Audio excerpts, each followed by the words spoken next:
হাওর জলাশয়ে ঘেরা সুনামগঞ্জ, ৬ মাস বন্যা ৬ মাস শুকনা। এই জলজ জীবন ঘনিষ্ঠ জেলায় এখন ভূমিকম্প আতঙ্কে।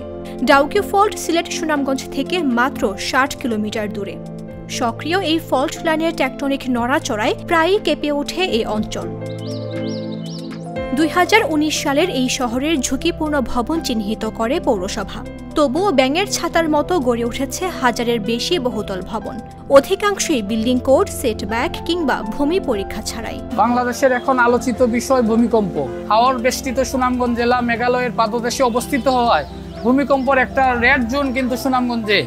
আমরা আসলে একটা বিপজ্জনক অবস্থানেই বসবাস করছি। আমাদের সুনামগঞ্জ ছোট্ট একটি শহর, এখানে শতাধিকের উপর ঝুঁকিপূর্ণ ভবন রয়েছে। সুনামগঞ্জ পৌর বিপণী মার্কেট, যা ১ দশক আগেই শাহজালাল বিশ্ববিদ্যালয়ের প্রকৌশল বিভাগ ঝুঁকিপূর্ণ ঘোষণা করে, কিন্তু এরপরও এখনকার ৩ তলায় করা হয়েছে নতুন স্থাপনা, বাড়ানো হয়েছে ঝুঁকি আর আশঙ্কা।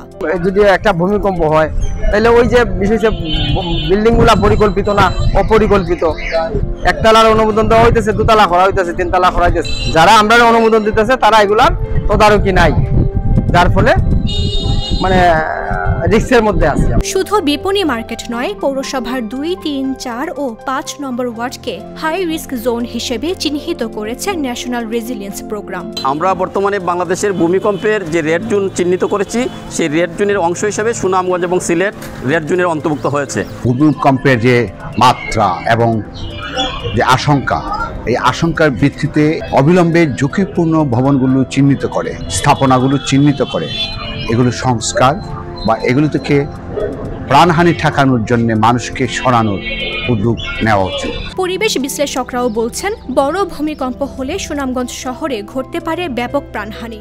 পৌরসভা হলেও স্বীকার করছে তাদের তদারকির ঘাটতি। আমরা ভূমিকম্পের ডেঞ্জার জোনে আছি। এই অঞ্চলের অধিবাসী হিসাবে আমরা খুব স্বাভাবিকভাবে আতঙ্কিত আছি। এটা স্বীকার করি, আমরা পুরোপুরি বিল্ডিং কোড জনগণকে মানাতে পারছি না। আমরা অ্যাওয়ারনেস বৃদ্ধি করছি এবং পাশাপাশি আমরা কিছু কিছু জায়গায় কিছু অ্যাকশনেও যাচ্ছি। আশা করি আমরা এই ভূমিকম্পের প্রবণতা থেকে মানুষকে সচেতন করতে পারবো এবং মানুষকে বিল্ডিং কোড মানার জন্য সচেষ্ট করব। আর প্রশাসন বলছে, বিল্ডিং অনুমোদনে গাইডলাইন কঠোরভাবে অনুসরণের নির্দেশ দেওয়া হবে পৌরসভাকে। আমাদের সুনামগঞ্জ যে জায়গায় অবস্থিত সেটাও একটা ফল্টের মধ্যে উপরে অবস্থিত। আমরাও একেবারে আশঙ্কা মুক্ত নাই, আমরা খুব আশঙ্কাজনক জায়গায় অবস্থিত। তো এই কারণে যারা যারা নতুন ভবন তৈরি করবেন, তারা আপনাদের ভবিষ্যৎ প্রজন্মের নিরাপত্তা এবং আপনার বিনিয়োগ নিরাপদ করার জন্য ভূকম্পন সহনীয় যে বিধান আছে, সেই বিধানগুলা মেনে, আমাদের বিল্ডিং কোড মেনে যেন তাদের ইমারত বা দালান কোঠা নির্মাণ করার জন্য অনুরোধ করতে। ১৭৯৭ সালের ভয়াবহ ভূমিকম্পে সুনামগঞ্জের প্রাণহানি হয়েছিল ২৮৭ জনের। সেটাই যেন আবার না ফিরে আসে এবার, তাই প্রয়োজন কার্যকর তদারকি, সচেতনতা আর শক্তিশালী ভবন নির্মাণ নীতি। মামদুহা রাইসা, জাগো নিউজ।